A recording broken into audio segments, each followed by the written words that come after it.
کہ ان میں سے ایک آواز میری سنی سنی سی ہے، لیکن مجھے وہاں پر بالکل دھیرے دھیرے آہستہ آہستہ آواز تھی، تو مجھے اس میں کچھ سمجھ میں نہیں آ رہا تھا کہ یہ آواز کس کی ہے۔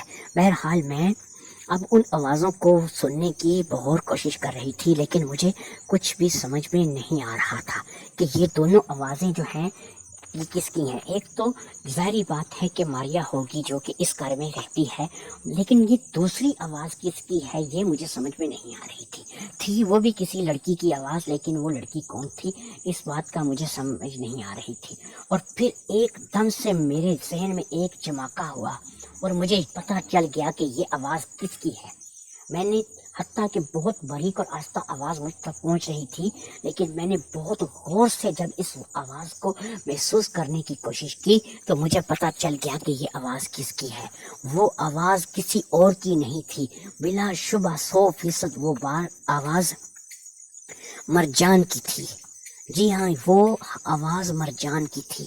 مجھے ایسا محسوس ہوا کہ جیسے سب کچھ میری سمجھ میں آ گیا ہے کہ مرجان کیوں اپنے باپ کے خلاف نہیں بول رہی تھی، اتنی ویڈیو بھیجنے کے باوجود بھی مرجان خاموش کیوں تھی۔ مجھے ساری باتوں کی اب آہستہ آہستہ سمجھ آ رہی تھی۔ ایک دفعہ پھر مجھے محسوس ہوا کہ جیسے کوئی دروازے کی طرف بڑھ رہا ہے۔ میں نے فٹافٹ سامنے والے کمرے میں بھاگنا زیادہ پسند کیا اور پھر سے ایک دفعہ جا کر اسی جگہ فریج کے ایک سائڈ پر چھپ گئی۔ تھوڑی دیر میں نے دیکھا کہ ایک لڑکی اسی فریج والے کمرے میں آئی ہے، لیکن وہ بالکل اپنے دھیان تھی، اسے اس چیز کا اندازہ بھی نہیں تھا کہ فریج والے کمرے میں کوئی اور بھی موجود ہے۔ وہ لڑکی بالکل گڑیا سی تھی، اس نے پینٹ شرٹ پہن رکھی تھی، یعنی ٹی شرٹ اور جینس کی پینٹ پہن رکھی تھی، گورا سفید رنگ، بالکل انگریز لڑکی لگتی تھی۔ وہ لڑکی کوئی اور نہیں تھی، بلا شبہ ماریا تھی۔